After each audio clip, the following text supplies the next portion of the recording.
You know, one of the critical components to working topwater well is your actual rod selection.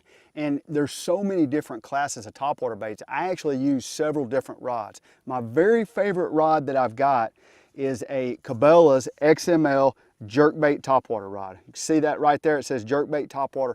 This is a rod that's not real long. You know, the tendency in rods these days is to go really, really long. Well, this one's not real long. And the reason is because when you're working a popper or maybe a sexy dog, something that goes back and forth, you're actually jerking it a whole lot of times. You're jerk, jerk, jerk, jerk. You don't want something to wear out your wrist or your elbow, because if you got a long rod, you're not going to be able to do it nearly as well. And so this rod to me actually feels absolutely perfect.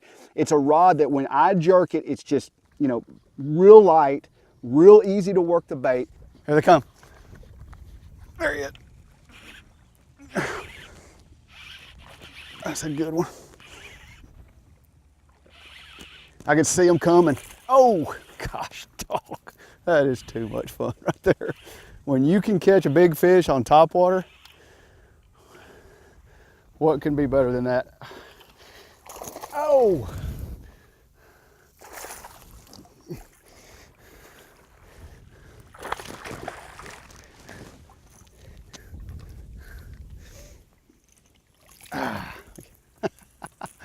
I caught that on a Sexy Dog Junior.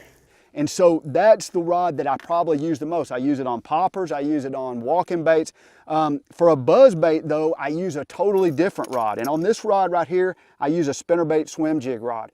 The reason is a buzz bait's pretty close to a spinnerbait, so that seems like kind of a natural fit.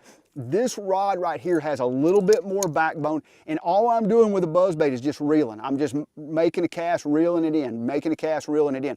So the spinnerbait swim jig rod works really good for that. And then the other rod I've got for topwater baits is a frog. And this actually here is a pop and perch made by Strike King.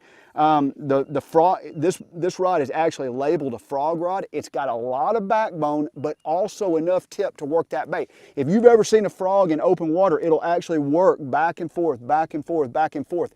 And so you want a rod that has a little bit of a limber tip, but a ton of backbone in the middle of the rod. Hey, the rod is critical when you're topwater fishing. You want something that is not going to wear your arm out all day.